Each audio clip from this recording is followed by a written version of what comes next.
Bienvenidos a Conversando en Blanco o Negro.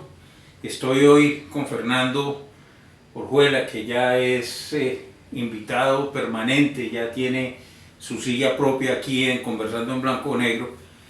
Y en este que creemos que es nuestro, de pronto, último o penúltimo programa del año 2024, hoy despertamos con una inquietud con Fernando que fue: sentémonos a conversar, sentémonos a ver todo este análisis de situación que está sucediendo. Y con Fernando es muy rico conversar, primero que todo por su trayectoria, no solo política, sino también como empresario y otros aspectos que él tiene. Entonces, Fernando, creo que tenemos hoy un gran impacto, es Siria. Esta situación de Siria que conmovió desde hace unos días de para acá, pero era un suceso que venía ya aconteciéndose. Y mi pregunta va en relación a esto, Fernando. Dicen que el acontecimiento se origina a raíz de una crisis social, una crisis política, una crisis económica, una crisis de corrupción. Estoy hablando de Siria, no de Colombia, ¿sí? Y por lo cual los ciudadanos hacen una revuelta, el Ejército de Liberación de allá actúa y derrocan a este régimen de Siria, que se aprovecha también la situación por la mala situación de sus aliados. Hablemos de Rusia, que está atravesando una situación muy difícil, Irán, que está en una controversia política también muy difícil por todo esto de Israel y de los Hamas.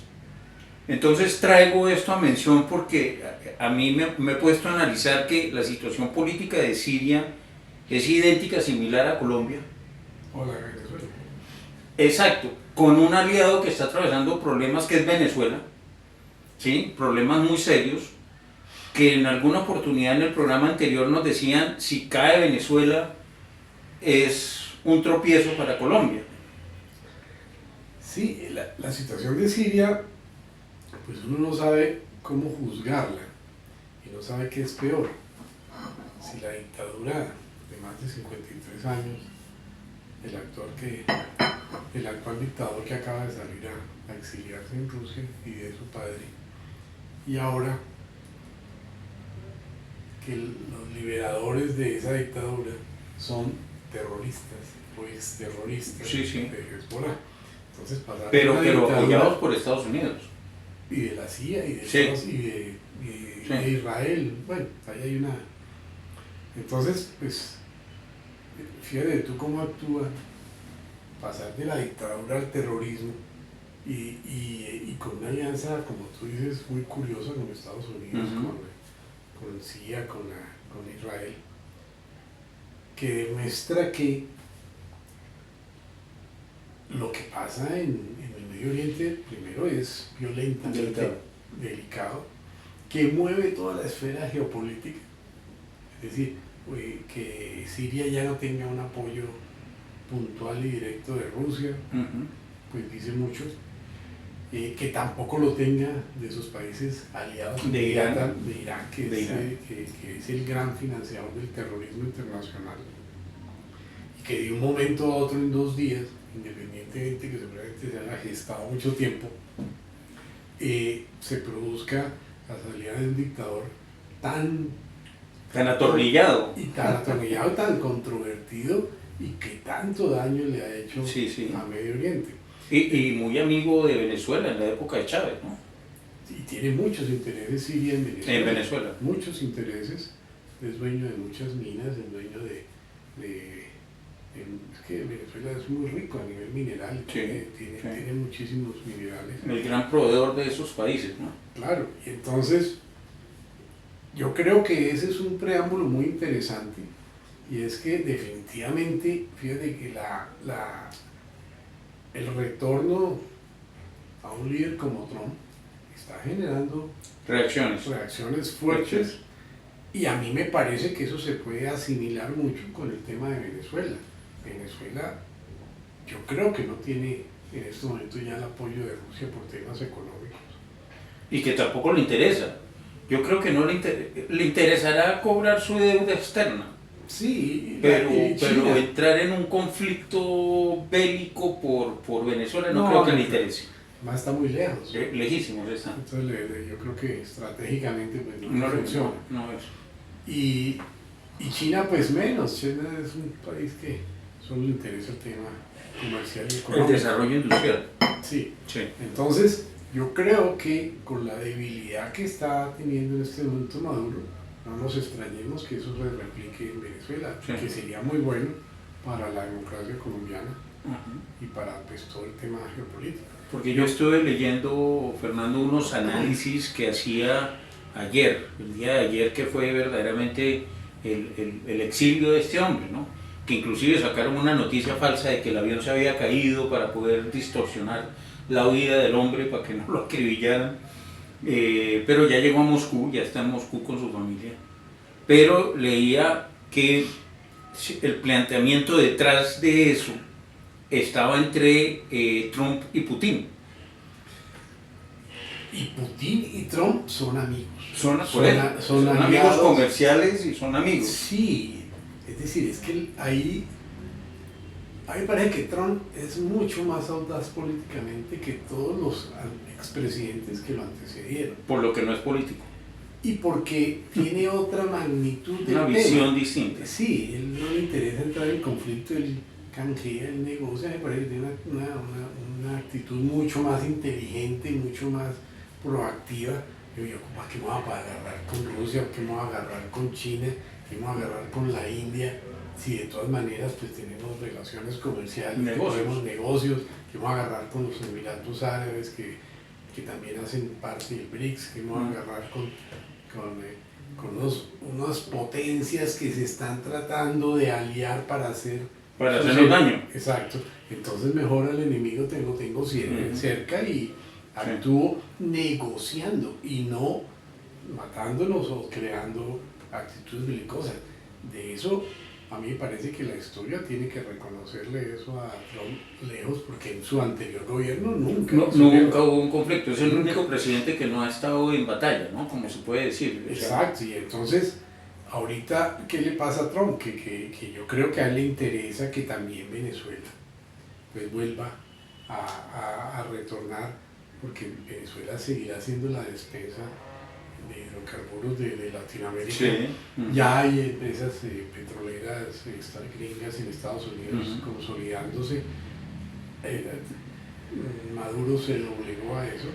Entonces, pues ya yo creo que a él le interesa mucho volver a recuperar el poder que tenía, y lo dijo en campaña. Lo dijo claramente, y también lo dijo Marco Rubio, ¿no? También Marco Rubio y lo ha planteado. Todo su tema. Ellos quieren que, y era su lema de campaña por lo demás, quieren que Estados Unidos vuelva a tener el poder económico y el poder que tenía en toda la esfera. Además ya está diciendo que quiere retirarse de la OTAN. Que lo dijo en el gobierno anterior, ¿no? Y le retiró parte económica. ¿Y quiere retirarse de la OTAN? ¿La OTAN sin Estados Unidos? No, se muere. Porque el mayor presupuesto de operación es norteamericano en la OTAN, como es en Naciones Unidas, ¿no? Con Naciones Unidas, mejor dicho, Estados Unidos mantiene esas dos organizaciones. Mantiene esas organizaciones y muchas otras, ¿no? Todo el tema multilateral lo mantiene. Pero como él ha visto y es un enemigo de los grandes globalistas que manejan... Es antisorista a morir. Claro, y que manejan todo el multilateralismo, como Gates y Soros, pues, y eso desangra a Estados Unidos. Sí. Pues yo pienso que se podría... Fíjate que tiene un gran aliado en comunicaciones, que es Elon Musk, que inclusive propuso, y la oferta está en la mesa, de comprar CNN. Sí, correcto. Entonces, al comprar CNN desbarata todo ese andamio comunista, mediático, sorista, que él siempre ha llamado la noticia falsa, ¿no? El fake news. Exacto. Siempre se lo ha llamado, y de frente. El deep state. Exactamente. Entonces, ese mundo oscuro, hay curiosidades que nuestra audiencia debería analizar y yo no sé, volvernos más activos en el análisis y en el estudio de las situaciones de geopolítica internacional para poder entender el nacional. ¿Por qué abandonan y dejan solo a Daniel Ortega? ¿Por qué Daniel Ortega es un títere que nadie le para bolas cuando Nicaragua está en un régimen si no peor que el cubano? Porque Nicaragua no tiene mucho poder económico, pensaría yo. Sin embargo... Puede ser un factor ese. Sí, o sea... Pero es Nicaragua importante en Centroamérica. Pero sí, y muy bien ubicado. Por eso. Entonces, sí, pero es un dictador suelito. Digamos que no tiene mucha trascendencia geopolítica, que es como si lo tiene Maduro, o como si lo tiene... O sea... Pero es un influyente dentro de ese mundo del acuerdo de Puebla y de todos esos acuerdos socialistas. Él es un gran influyente ahí. Ahora, tiene control sobre el mar territorial, inclusive el presidente Santos le cedió parte de la plataforma marina a él en el gobierno, en un acuerdo que nunca se supo por qué falló en contra del fallo de La Haya, ¿no? Sí, no, él tiene, por supuesto que... Expulsó las monjas ahora las acaba de expulsar de Nicaragua. A todos los religiosos. Sí, pero ya dijo que las monjas, si no salían antes del 31 de diciembre, que ya no eran monjas. Sí, sin embargo creo que él no es un gran protagonista internacional, no creo que... Pero es un gran aliado del narcotráfico. Eso sí puede ser, yo creo que Nicaragua puede ser. Es el puente. Acuérdate, las operaciones, precisamente cuando cayó el piloto de Pablo Escobar, fue ahí, cuando el M-19 lo llevó a Nicaragua para presentarlo ahí y hacer un puente ruta con Estados Unidos. ¿Sí? Y no hay que subestimar a nadie en el tema político, porque realmente todos tienen protagonismo.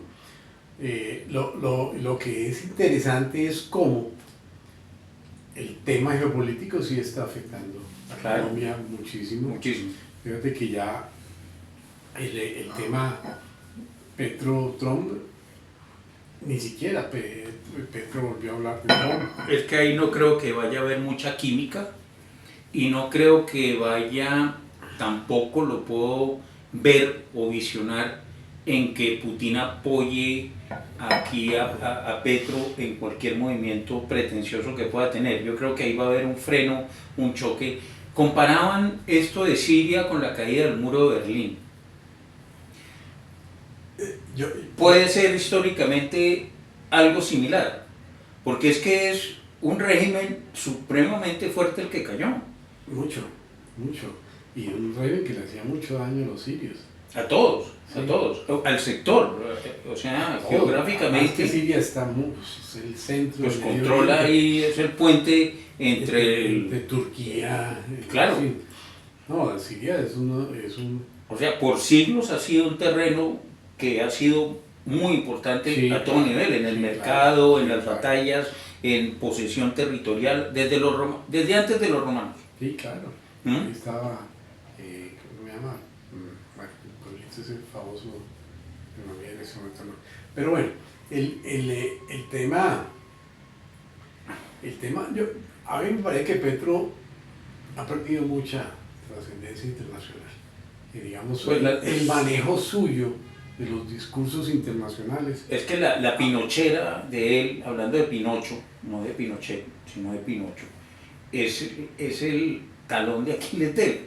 No, se queda en un discurso de... Sí, en el panorama internacional no comen cuento. Sí. Conocen perfectamente cuál es la temática del medio ambiente, cuál es la temática de la Agenda 2030, cuál es la temática de todo el tema que él quiere ser un líder y que no tiene, pues... mayor acogida, mayor aplauso. No, ni tiene la convocatoria. Ni la convocatoria ni el bagaje para poder... Pues que no se puede esperar sabiendo quién es y de dónde viene, ¿no? Claro, pero no tiene, digamos, la capacidad, y yo creo que Putin... O sea, no le para ni bolas. No, es que yo creo que ni lo conoce. No. Creo que ni lo conoce. Es más, creo que de los únicos países a donde no ha ido que ha sido de Rusia. Hoy publicó El Espectador, que lo estuve medio ojeando, 37 billones de pesos se han gastado la Elena vicepresidente y este guerrillero viajando 37 billones. billones. Hazme el favor. O sea, el 10% del gasto público se lo han volado en viajando. No, pues es que es muy preocupante lo que está pasando. Y en aviones privados ahora, ¿no? Imagínate, yo no sé por qué. Por seguridad. Ah, carajo. Por seguridad. Entonces ahora, pues de pronto es más difícil comprar el piloto para que se estrelle que un piloto de la Fuerza Aérea. Increíble. Es que lo que está pasando con el gasto público es aterrador. Que el gasto público, que son 305 billones al año, el 60% del presupuesto, lo han superado en 150 billones. Eso es un desastre. Pero es que gastar plata ajena es fácil, ¿o no? Sí, claro. Y sin control peor. Sí. Entonces nos trasladamos así rápidamente, porque es que con Fernando siempre nos trasladamos a hablar de Colombia. Pero quiero ahora una frase que sí me dejó en el fin de semana, donde este señor se atreve a decir que él primero es guerrillero que presidente. Increíble. Increíble, porque la gloria se lo dio a la presidencia. Y adicionalmente, cuando él fue guerrillero, como nos lo comentó Carlos Alonso Lucio, pues no tenía ninguna relevancia. No, él era un carcelero. Exacto. Carcelero, y es más, a él lo tenía Pablo Escobar, porque acordémonos de la historia, que el cartel de Medellín le decía al M19, vaya, secuestra a fulano y me lo tiene allá y cobramos. ¿Sí? Eso se presenta después del secuestro de Marta Lucía Ochoa, cuando es la muerte de secuestradores que recuperan a Marta Lucía, y faltó muy poco para que Pablo Escobar exterminara el M19, porque él sabía que había sido el M19, y a través de Ospina, que en ese momento era el papá del que fue alcalde, Sí. era el que manejaba ese secuestro, Iván Marino. era el que manejaba el secuestro de Marta Lucía, hasta que lo apretó tanto que la soltaron. Pero la frase conlleva a dos reacciones. Una, la pelea entre la sabia Saravia y él en Uruguay por la bandera, ¿sí? En donde yo no sabía, Fernando, que esta niña Saravia, la sabia Saravia, es hija de de la policía. Sí. Entonces para ella también es el acto, no como que no le cuajaba en la cabeza lo que estaban haciendo. Pero si tú ves el video, lo más impresionante es el edecán militar, que está 3 filas atrás del presidente, que no puede estar tan lejano, ¿sí? No lo vi. Pero el tipo se rascaba la cabeza como... O sea, ¿qué está pasando? ¿Sí? ¿Y de qué fuerza era? Ejército. Okay. Llevaron al de ejército, que es el edecán, debe ser de un grado de mayor, o teniente coronel, por ahí debe estar. Pero la situación es esta: a raíz de todo ese bamboleo, el mismo Mojica reacciona y se molesta por el acto, ¿sí? O sea, esto no es de simbolismos terroristas, siendo un terrorista de Tupamaro, ¿no? Mojica.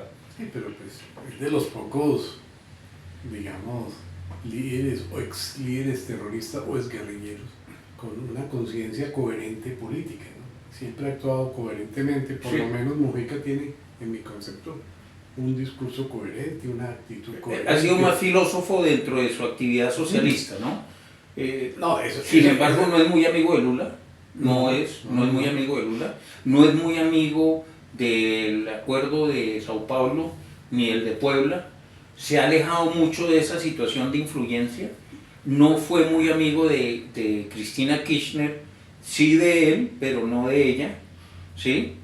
Pero te digo, él es muy coherente con su tema, me parece que él es, digamos, un líder atípico dentro del arribismo que se presenta en los líderes que quieren llegar al poder. Y se mantuvo humilde, ¿no? Y siempre se mantuvo humilde, y siempre se pero te digo, me parece un tipo coherente. Creo que es de los pocos socialistas no millonarios. Sí, yo creo que sí, y absolutamente coherente con su vive en su ranchito. Vive en su ranchito. Se hizo poner la medalla en su ranchito. Con su Volkswagen. Sí. Con problemas de salud, es decir... Fuertes. Pero él sí entiende que no tiene por qué si le van a dar la Cruz de Boyacá, que es de Colombia, Exactamente. ¿por qué tiene que El ser simbolismo un terrorista. un simbolismo de una bandera de un partido de un movimiento que se acabó hace mucho tiempo? Entonces, Correcto.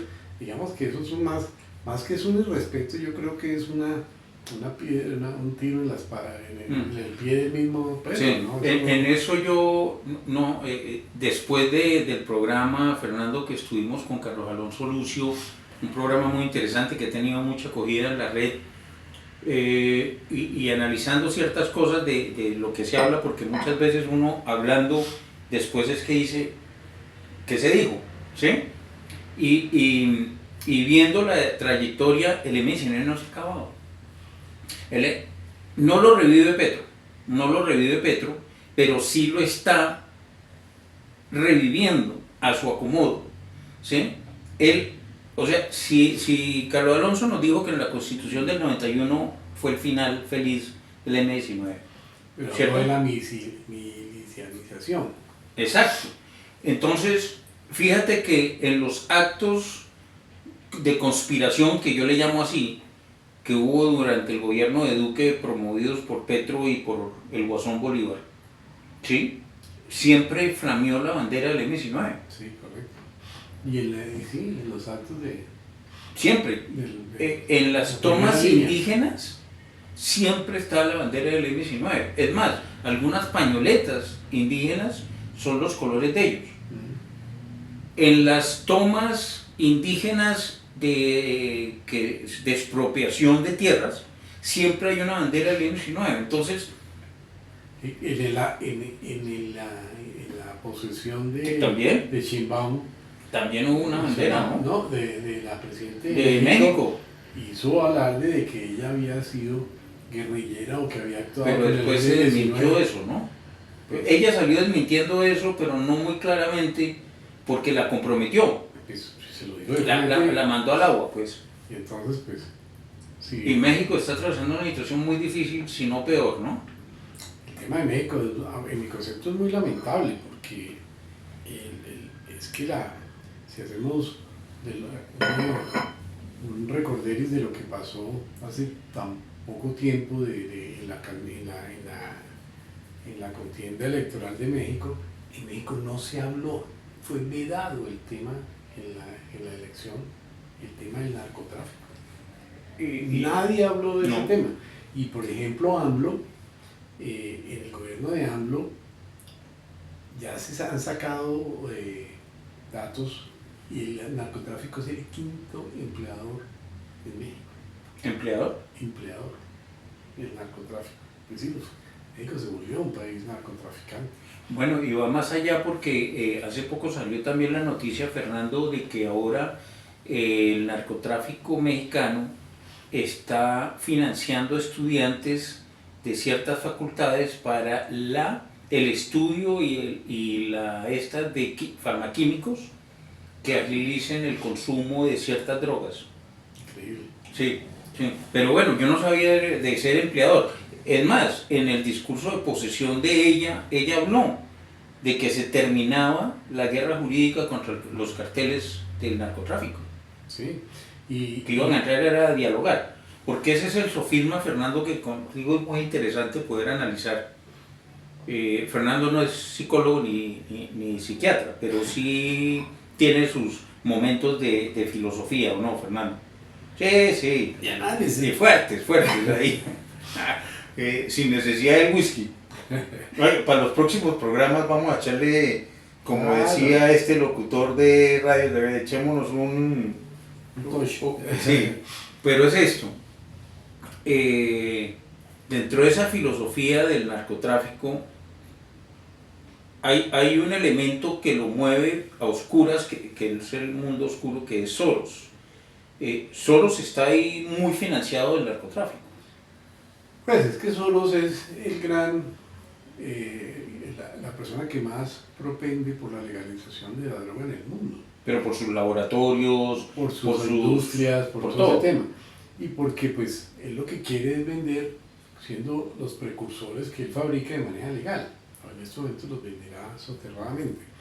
Pero lo curioso de la Sheinbaum es que, para volver un poquito a México, que es el país más importante de Latinoamérica sin duda, es que no se habló del narcotráfico.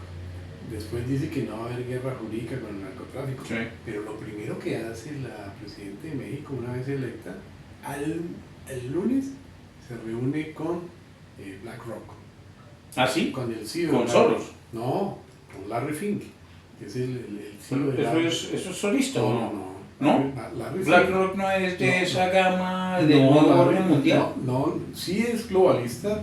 Larry Fink es pero él es digamos, el segmento empresarial del globalismo. Por eso, ¿no hay un vínculo ahí con Soros? Yo no creo, no son muy amigos. Yo siempre los he identificado BlackRock, que es un monstruo empresarial, o sea... BlackRock es el dueño de las 500 empresas más grandes del mundo. De todo. Es el gran poder empresarial del mundo. Por eso. Pero no mucho, Larry Fink estaba más aliado con Trump que con Harris. Sí. Mira, que ahí es algo interesante porque yo lo veo muy afín a él, al presidente del Foro Económico. Sí. ¿Y el Foro Económico es solista o no? Sí, el Foro Económico sí. El Foro Económico sí, pero no, Larry Fink es un tipo astuto, audaz. ¿Y Larry Fink y los Rockefeller y los Rothschild? Tiene que haber ahí sí hay una afinidad. Ahí sí hay una realidad. Entonces, por algún lado. Acuérdate que son 5 segmentos muy independientes. Sí. El financiero que maneja los Rothschild, los Rockefeller, que son dueños de la banca, los que financian y encajan toda la banca multilateral. De los cuales BlackRock también hace parte. Pero BlackRock es netamente empresarial. O sea, sí, corporativo neto, y es sin duda pero JP Morgan no está dentro de BlackRock. JP Morgan no, yo creo que JP Morgan está en el sector financiero. Está más en los Rothschild por allá. En los Rockefeller, Rothschild, y la parte social la maneja Soros, la parte tecnológica la maneja Bill Gates, que es otro criminal, con otros visos manejando la Organización Mundial de la Salud. A ellos sí les va a ir muy mal porque... Ya se les cantó Trump, ¿no? No, y estando Kennedy, que fue el primer senador que dijo que públicamente que se opuso y que era antivacunas y que denunció el crimen que iba detrás de las ARMN, que lejos de ser una vacuna es otro tema. Y entonces, ya manejando él directamente la FDA y todas las investigaciones que se vienen de ese tema, yo creo que el panorama de Bill Gates y de Soros va a cambiar mucho. Pues ya cambió a nivel mediático. Pero Trump y Soros sí son enemigos, Trump y Bill Gates sí son enemigos, Soros y Bill Gates financiaron a Harris. Sí, claro, total. Entonces, eso es una caída fuerte. Entonces el globalismo también está dividido. Sí, claro. Con unos perfiles diferentes. Yo creo en Europa está cayendo también. Fíjate que Sánchez está ahora muy, no solo por el escándalo de la esposa, de la mujer, sino también por los apoyos que ha hecho independientemente a Irán. Quién sabe cómo afecte a España la caída de Siria, porque Sánchez era muy jugador ahí con ese régimen. Sánchez es el presidente más nefasto que ha tenido España, sin duda. Es otro de los hipócritas socialistas que hay progresistas, ¿no? Es el progresismo, y el progresismo de Sánchez sí que le ha hecho daño a España. Total.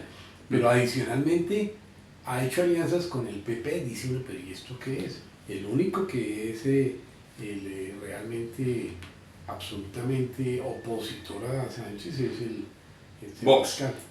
Exacto, el Vox. Entonces, pero el resto todos han hecho sus alianzas con el PP y traicioneras.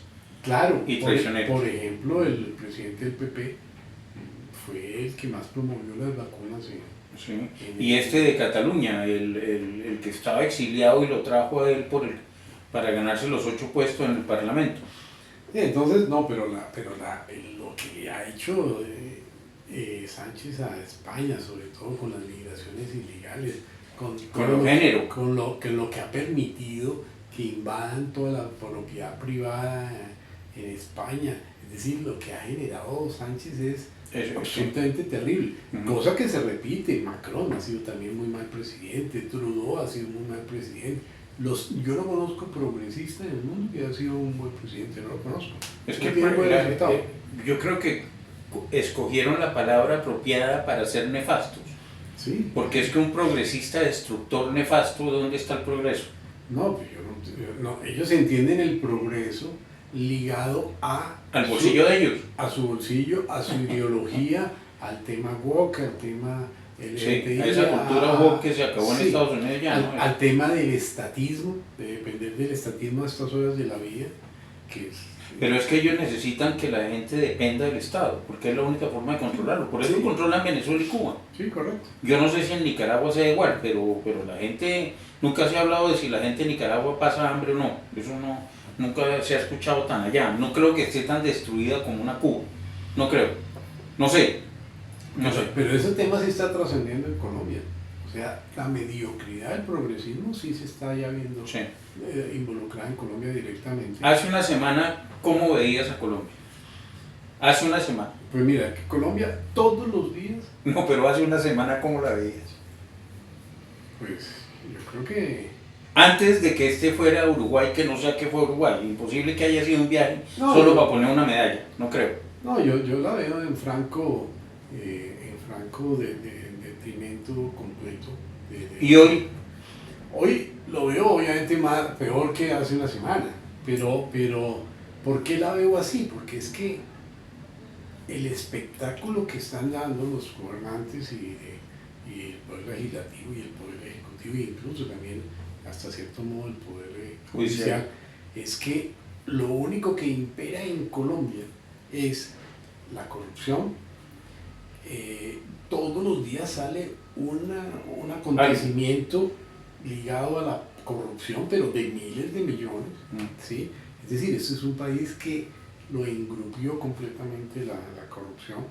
El lenguaje de los políticos atacándose y que ya ve uno en X es absolutamente deprimente. Es decir, uno ve los padres de la patria hablando de una forma tan soez como se expresan. o como debaten, ¿no? O como debaten, o como se tratan, pero ellos se tratan como si fueran ampones, Animales. como animales. Entonces el ejemplo que dan es que realmente nosotros estamos gobernados por un espécimen político Mediocre. no solo mediocre, sino Mediocre. de la peor condición humana. Entonces ese espectáculo sí, yo creo que está generando los lineamientos de lo que puede ser en el 2026. La gente ya, de verdad, ya dice uno, pero esto no puede caer más bajo, y sigue cayendo más bajo. Es decir, no tiene... ¿Hasta dónde vamos a caer? ¿Hasta dónde es la vamos a pregunta caer? ahora que hacen. No, esto no puede caer más, pero ahora es hasta dónde podemos caer más bajo. Claro, y entonces el uno que no hace ni puede hacer porque no sabe cómo hacerlo, se escuda en lo malo que hizo el anterior, y entonces Esa es la excusa, ¿no? justifican la corrupción de hoy. La deuda anterior. La deuda anterior, y en eso puede tener razón Petro, en el sentido de que pues, efectivamente a mí me parece que el manejo de la deuda externa que hizo Duque fue nefasto, fue absolutamente... Con excusa o sin excusa, pero no fue desproporcionada. A mí sí me parece que sí. Sí. Yo sí creo que fue terrible el manejo de Duque, que nosotros ya llegamos a 200.000 millones de dólares de deuda externa y estamos dedicando el 20 y el 25% del presupuesto nacional únicamente al pago de deuda. Entonces eso se torna un país inviable. Es que la radiografía de Colombia es el presupuesto nacional de la nación. 60% para gasto público, que ya creció. Que ya creció, el 75, ¿no? Sí, entonces ya va a subir. El 20% deuda externa. Y ¿Qué queda únicamente el 15%. El 15% que ya se lo roban. Entonces, ¿qué país es viable con esa carga? Con esa calidad de gobernantes y con esa incapacidad de gobernar. Y esa carga económica detrás, ¿no? Claro, entonces estamos dedicados... Con un factor peor, Fernando, que es con la pretensión de acabar con quien genera el recurso para pagar ese 20 y ese 60 y ese 15, que es la empresa Peor. y la industria. Peor, porque ni siquiera son conscientes de que ellos viven de lo que los empresarios producen. Por eso. O sea, si no hay productividad, tampoco va a haber presupuesto. Entonces ya vemos que el recaudo ha bajado porque la economía está baja. Y el tema de que haya baja inflación no es porque haya sido una labor para bajar la inflación, no, es porque la economía está estática, porque la economía no está dinamizada. No desarrolla un flujo, es que tampoco se ve. ¿Para qué? No hay inversión. No, ¿para qué? Entonces, digamos, ese 20%, como estaba planteado el presupuesto de que haya inversión,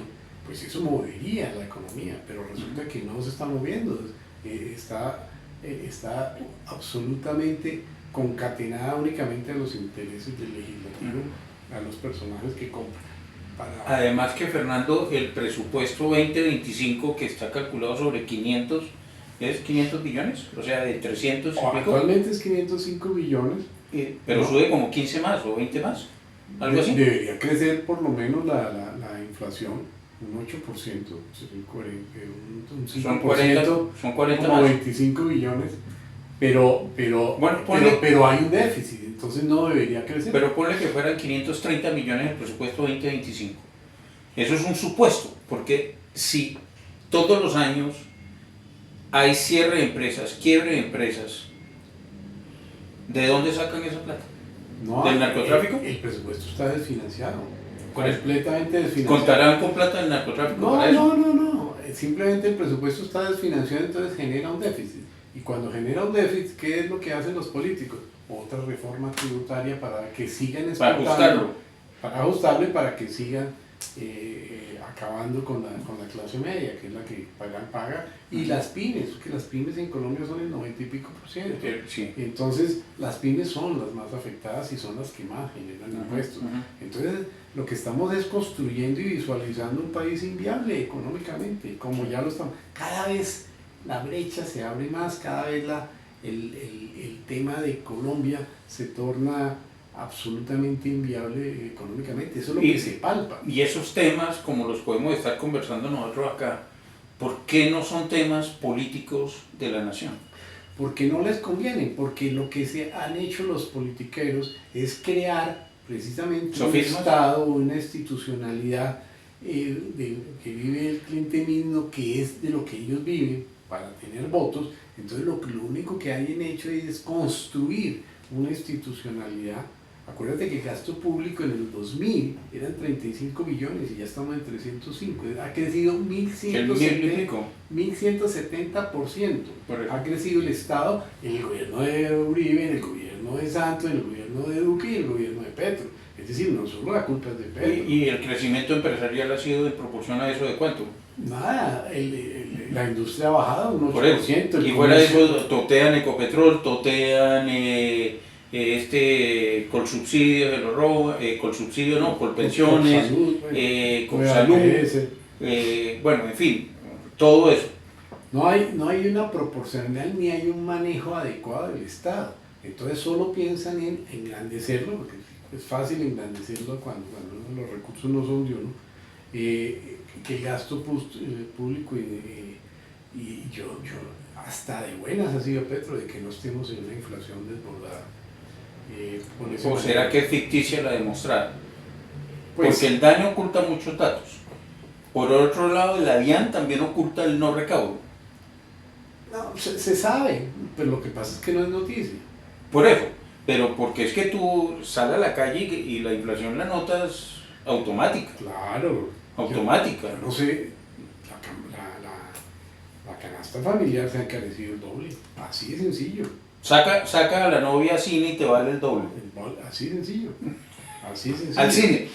Sí, ¿no? Y una bolsita de D1 o de cualquier... Y la gasolina. La gasolina, todo. Es decir, yo no entiendo cómo es que miden eso. Y la verdad es que la canasta familiar, los gastos básicos que tenemos todos, se han aumentado el doble.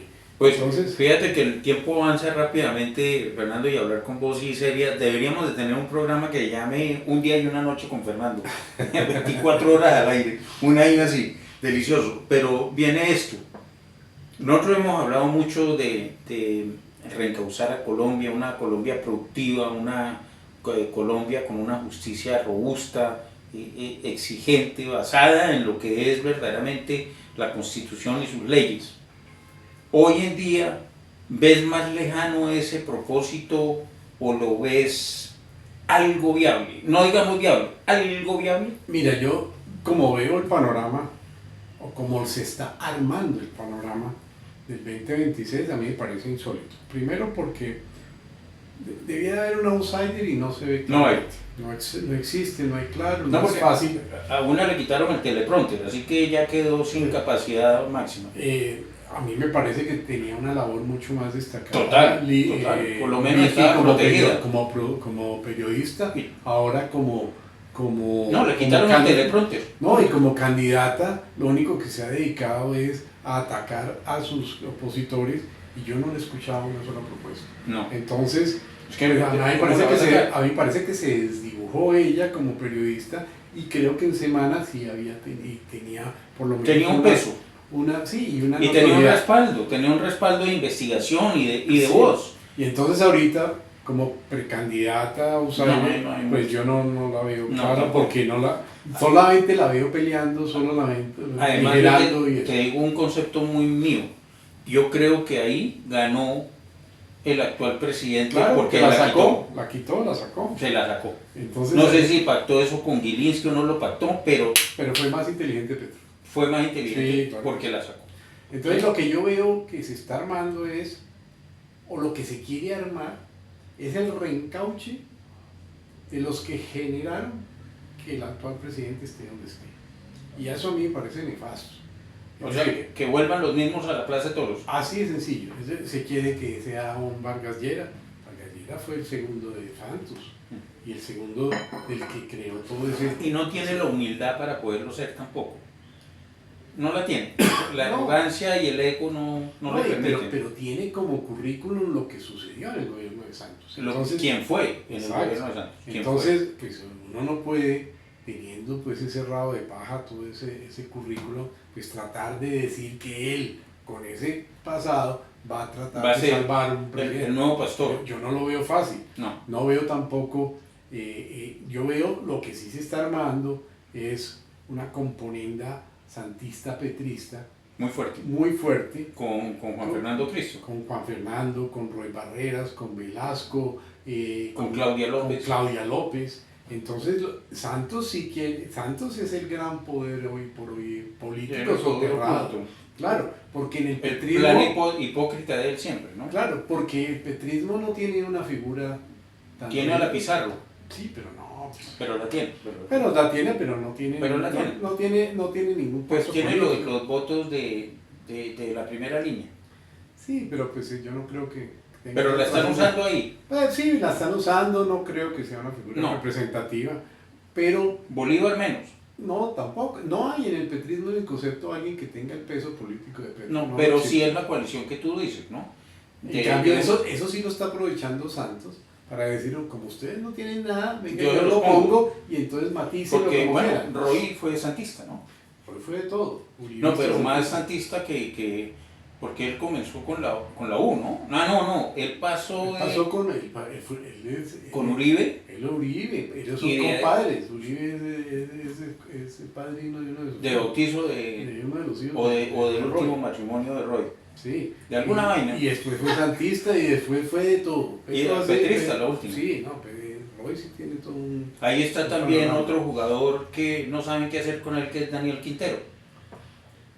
Que le están dando puestos en todas las empresas del Estado. Increíblemente, después de esa labor tan impresionantemente mala que nefasta y testaferra, ¿no? Sí, que hizo en Medellín, que acabó casi con Medellín y que lo reemplazó este personaje que no ha podido hacer absolutamente nada. Es decir, hay que acabar con ese petrismo y ese uribismo, que yo lo único que veo es que solo polariza el país, que son la encarnación de la corrupción los unos los otros. Cada día salen más condenados en del gobierno de Uribe. De todos. De todos. Nadie se salva. Nadie se salva. Hemos tenido desde el año 2000, solamente para nombrar... Fernando, ¿y por qué Odebrecht se salvó? Porque parece que Santos compró en Estados Unidos la posibilidad ¿La amnistía? No lo molestaran. Eso es lo que se dice. Entonces, ¿Por el premio Nobel o por qué? yo no sé, no, eso es lo que se dice. ¿Negoció eso? Eso sí, eso lo leí este fin de semana y negoció eso porque... Es el único presidente de Rey que no lo han tocado. que no lo tocan. Que no lo han tocado. Alan García se suicidó. Claro. El peruano, Está en la el cárcel. borracho, ¿cómo se llama? Sí. Toledo, Toledo. está en la cárcel. Está en la cárcel. O sea, hay muchos. Hay muchos que el tema de Odebrecht Y aquí, y Santos impune. pasó impune en el tema, pero se lo están volviendo a sacar. Uribe todos los días se lo recalca, Vicky se lo recalcó. Sí. Entonces, pues digamos que el tema de Santos es muy audaz. Santos ese sí es un zorro político. Pero debe tener a alguien atrás, porque él no es tan astuto. Pero Santos... Acuérdate que él pertenece y es miembro de la Junta de Rockefeller, ¿no? Claro, el miembro de la Junta Directiva de la Fundación Rockefeller, muy bien conectado. Y yo creo que tiene el gran poder de soterrado político en este momento. Y además el gran poder en Petro, pues tiene varias embajadas, tiene varios ministerios. Y influyente, ¿no? En él. Pues le tiene a Juan Fernando Cristo metido. Claro, Juan Fernando pesa. Es pesa y es la mano derecha de... Y es el negociador del Congreso, ¿no? Claro, y antes era Velasco pero ninguno de esos le dieron un brinco a Petro, fíjate, Velasco no, antes lo metió en problemas. No, es que Petro es un líder muy controvertido. Petro hace lo que él quiere, en eso sí hay que darle la razón. Digamos, a exaltar, porque con su soberbia lo lleva a eso. Sí, y con Petro se sabe que hay que atenerse. Si usted le cae mal a Petro, hasta ahí llegó. Si usted le lleva la contraria a Petro, hasta ahí llegó. Si usted le lleva la contraria a Petro, hasta ahí llegó. Lo suicida. Y entonces Petro, pues a la única que yo veo que le hace caso es a la Sarabia. Y eso, porque ya discutieron por la bandera. No, pero parece que al Alcocer tampoco le hace caso ya, ¿no? No, ya, pues eso es un tema de conveniencia. Yo no sé de qué. ¿Pero conveniencia para quién? ¿Para ella o para él? Para ella. ¿Para ella? Ella no dice nada. Ahí el hijo terminó metido ahora claro, con Bonilla en problemas, ¿no? Él hace lo que se le da la gana, tiene su vida íntima como se le da la gana, hace lo que se le da la gana. Viaja como se le da la gana. Y nunca llega la deshonra a las fuerzas militares. Pero la última fue 4 horas de nuevo. Que yo digo, ¿dónde están estos chicos? No. Comiencen la ceremonia ya, se fue. Y a la FARC nunca llegó. Imagínate. Entonces, no, yo sí veo un trastorno y un problema de ético total, violento de las fuerzas militares y que los grandes generales aguantarse eso, hombre, si ahí está el ministro, pues que empiece el ministro y punto. Sí, total. Pero que respeten a los nuevos. Sí, no, total. Yo que pregunto con qué valores va a salir un subteniente si el presidente ni siquiera los aplaudió ni los felicitó por ser antes los reta y las vainas de esas y bueno, Fernando, ya para terminar, se nos fueron los minutos muy agradables conversando. En la próxima tenemos whisky, que es dejémosle a nuestra audiencia una tarea. Hombre, yo creo que la gran tarea que tiene que tener Colombia es la conciencia política. Sensatez que hablábamos. La conciencia política. No podemos seguir volviendo más inviable el país. No podemos seguir votando por los más corruptos, por los más ineptos, por los más incapaces. Por los que nos han demostrado que son. O sea, sí. Es que el Senado y el Congreso están llenos de ellos. Llenos, es que todos los padres de la patria, el Poder Ejecutivo y el Poder Legislativo, en este gobierno demostraron quiénes eran, ¿sabes? Claro. Y entonces, se destapó la verdad de todos estos cínicos. Si los colombianos seguimos votando por estos personajes, vamos a llegar peor que Venezuela. Sí, claro. O peor que Cuba, o peor que Siria. Estamos gobernados por los peores. La democracia se creó para que fueran los mejores. Ahí sí es la frase que yo vengo usando mucho tiempo atrás, que en algunas redes me censuran, que digo, en un gobierno donde el delito gobierna, ¿qué podemos esperar? No hay justicia robusta, no hay productividad. Hay impunidad, hay insurgencia empoderada, narcotráfico desbordado. Una insurgencia que impone sus sus normas y sus caminos, unos indígenas rebeldes exigiendo, Y un sector empresarial dormido. absolutamente apabullado, pero sin hacer oposición. Ahí viene esta parte. ¿Por qué el sector está así? ¿Por qué la Andi trina? Sí, y sale por allá y va. Solo trinan. Pero no más. No más. Y la Cuando- ANDI y todos los gremios. ¿Quiénes tumbaron a Rojas Pinillas? La banca, los empresarios y la prensa. Correcto. Aquí, esos tres están desunidos. Y ninguno está. Y ninguno los va a unir. No, y los partidos que son de la oposición son falsa oposición. ¿Pero cuál oposición hay acá? No hay, no existe. Ah, ya. Pero hay partidos como el Centro Democrático de Cambio Radical que son que son oposición y por eso ganan dinero y no hacen su labor como oposición. Pero son los primeros que votan a favor de las reformas. Pero claro, entonces este país ya llegó realmente Sodoma y Gomorra. Sí, ¿no? ¿Sí? Al base de la corrupción, a la base más perversa de la incapacidad, de la ineptitud, de la corrupción. Estamos completamente en una crisis institucional sin precedentes y con unos valores Sin valores, sin principios, y estamos sin ética, en la sin Sodoma y moral. Gomorra.